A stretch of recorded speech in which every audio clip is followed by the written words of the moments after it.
जय हिंद साथियों। मेरा नाम मोहम्मद आमिर रजा है और आज जैसे कि मैंने आपको पिछली वीडियो में बताया था कि मैं धीरे धीरे करके सब सब्जेक्टों की तैयारी कराऊंगा आप लोगों की। जिसकी एक भी तैयारी नहीं है उन लोगों को भी मैं एकदम शुरू से स्टार्टिंग से पढ़ाऊंगा। और वो लोग जिन्हें कुछ नहीं आता है और या फिर जो गरीब हैं, वो मेरी जो गरीब घर से हैं, जो बाहर जा नहीं सकते कोचिंग की तैयारी करने के लिए, बस वो मेरे साथ बने रहें और मैं उनको देखो कैसे तैयारी कराता हूँ अब। ठीक है, तो आज हम सबसे पहले हिंदी का सिलेबस जानेंगे कि हिंदी में हमें क्या क्या पढ़ना है और कब पढ़ना है, कैसे पढ़ना है। ठीक है, ये सारी चीज़ें मैं आपको बताऊंगा। आज सबसे पहले मैं आप लोगों को हिंदी का सिलेबस बताऊंगा। देखिए साथियों, ये रहा आपका हिंदी का सिलेबस। हम इसमें हमारे इतने चैप्टर्स हैं, ये चैप्टर्स हैं हमारे जिनको हम एक एक करके पढ़ेंगे अभी। और देखो, जैसे इसमें पहला चैप्टर हो गया आपका संज्ञा, फिर सर्वनाम, फिर क्रिया, काल, विशेषण, कारक, अव्यय, समास, विराम चिन्ह, वाक्य, वाच्य, उपसर्ग, प्रत्यय, लिंग, वचन, वर्णमाला, आपका जो है रस हो गया, छंद हो गया, अलंकार हो गया, भाषा हो गया, संधि हो गया। अभी इसमें एक चैप्टर, चलो वो तो इसमें होता है अव्यय में, ठीक है, क्रिया विशेषण। ये ऐसे चैप्टर हैं जिनको मैं पढ़ा के आपको समझाऊंगा और आपको बताऊंगा कि इनको कैसे पढ़ना है। ठीक है, इनका एक एक इतने आराम से, इतने अच्छे तरीके से पढ़ा दूंगा कि आप ज़िंदगी में हिंदी कभी भूलेंगे ही नहीं। और एक भी क्वेश्चन किसी भी एग्ज़ाम, जिसमें वनडे एग्ज़ाम में जिसमें हिंदी पूछी जाती होगी, उसमें आप गलत नहीं करेंगे, इसका मेरा वादा है आपसे। ठीक है, और जो है अब मैं आपको बताऊंगा इतने आप इनको सबको नोट कर लीजिए एक बार। इन सारे चैप्टरों को अपना एक सिलेबस बना के हिंदी का आप लोग नोट कर लीजिए। ठीक है, ये तो हो गए आपके पढ़ने वाले चैप्टर्स जिनको मैं खुद पढ़ाऊंगा और समझाऊंगा, समझने वाले चैप्टर हो गए ये। ठीक है, अब आपके मैं बता रहा हूँ आपके जो है जो याद करने वाले चैप्टर्स है, तो वो कौन कौन से हैं। इसमें क्या है कि जो चैप्टर्स हैं, हम एक एक चैप्टर करके वो तो पढ़ना ही है, हमको रोज़ पढ़ना है वो। ठीक है, और उसके बाद इसके बाद क्या है कि मैं आपको डेली जो याद करने वाले टॉपिक्स हैं हिंदी में, मैं उसमें आपको डेली थोड़ा थोड़ा टारगेट याद करने के लिए दूंगा, जो आप के ऊपर लोड ना पड़े, ताकि आपको जब आपका पेपर एग्ज़ाम पास आ जाए तो वो चीज़ें ऐसी याद हो जाएंगी आपको कि अगर आपको कोई सोते हुए भी अगर आपसे कोई पूछ लेगा कि भाई इसका क्या है, तो तुम सोते हुए बता दोगे कि इसका ये आंसर है।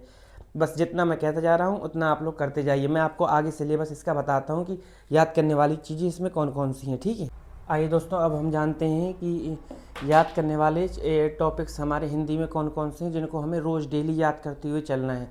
एक छोटा छोटा टारगेट बना के अपन लोग याद करते हुए चलेंगे। मैं रोज़ यहाँ पर एक छोटा सा टारगेट आप लोगों को दूंगा, जो आप लोगों को होमवर्क के तौर पे लेना है और सिर्फ उतना याद करके आना है। ठीक है, सबसे पहले मैं बताता हूँ आपको। जैसे आपका हो गया तत्सम तद्भव। ठीक है, जैसे आपका हो गया तत्सम, ये आपके तत्सम तद्भव हो गए। मैं जितने भी तत्सम तद्भव लिखाऊंगा वो मोस्ट ऐसा पेपर में पूछे जाते हैं। मैं डेली आपको इसमें, जैसे कि रोज डेली आपको 5 तो तत्सम तद्भव याद कराऊंगा। डेली 5 5 लिखाऊंगा, आप वो 5 याद करना, बस इससे ज़्यादा आपको और कुछ नहीं करना है। ठीक है, फिर दूसरे पे जैसे ये हर पेपर जाते हैं, 2 क्वेश्चन जरूर आता है। विलोम शब्द हो गया आपका। तीसरे नंबर में जैसे आपका हो गया पाची। ठीक है, या चौथे नंबर में आपका जैसे हो गया अनेक शब्द।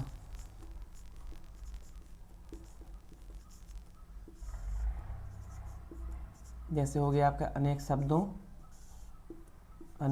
के लिए,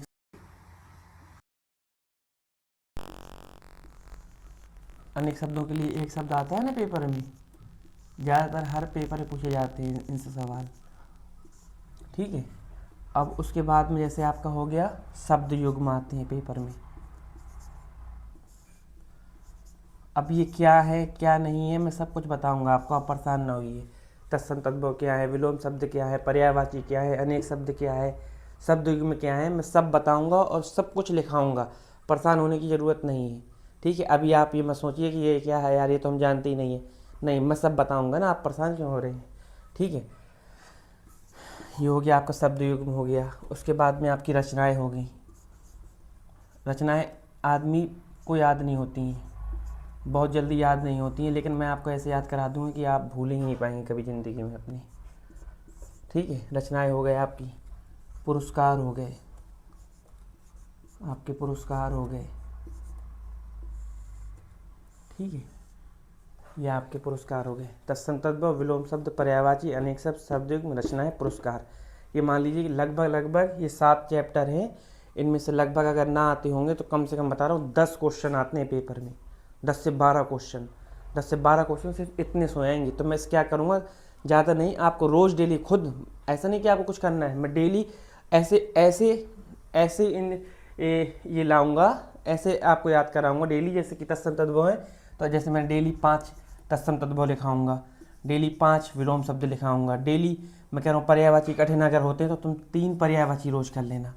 3 पर्यायवाची एक दिन में तो याद कर ही सकते हो, नहीं कर पाओगे।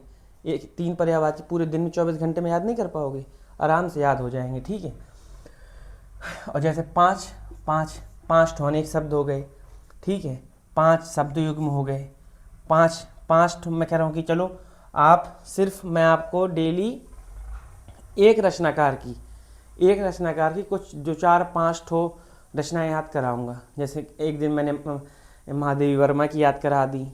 ठीक है, अगर महादेवी वर्मा की बहुत सारी हैं तो मैं उनको 3 दिन में याद कराऊंगा तुम्हें, क्योंकि अपने पास में टाइम बहुत है अभी। ठीक है, क्योंकि अभी वैकेंसी आई नहीं है, फिर वैकेंसी आएगी, जब तक हमारी तैयारी बहुत मजबूत हो जाएगी। ठीक है, तो जैसे 5 जैसे डेली एक उसकी रचना याद करा दूंगा। पुरस्कार, रही बात पुरस्कारों की, तो पुरस्कारों में मैं आपको धीरे धीरे करके, जैसे हम लोग साहित्य अकादमी पुरस्कार को याद करना करेंगे, क्योंकि इससे क्वेश्चन आता है पेपर में, और 4-5 पुरस्कार होते हैं, तो हर एक पुरस्कार से क्वेश्चन आ जाता है। कभी कभी 2 से 3 क्वेश्चन तक पेपर में पुरस्कार से आ जाते हैं। तो हम धीरे धीरे करके पुरस्कार याद करेंगे। ठीक है, तो पुरस्कार याद कराने की भी जिम्मेदारी मेरी। बस जितना याद कराता जाऊँगा उतना तुम्हें सिलेबस कंप्लीट करना है, उतना होमवर्क अपना रोज़ का कंप्लीट करना है। ठीक है भाई, तो मैं पुरस्कार भी याद कराता जाऊँगा। ये आपके लर्निंग टॉपिक्स हो गए, बस इतना आपको रोज़ याद करते हुए मेरे साथ में चलना है, और आपको आगे कुछ नहीं करना है। हिंदी की क्लासेस में, हिंदी वाले सेशन में डालता रहूँगा। ठीक है, बस ठीक है भाई साहब, जय हिंद।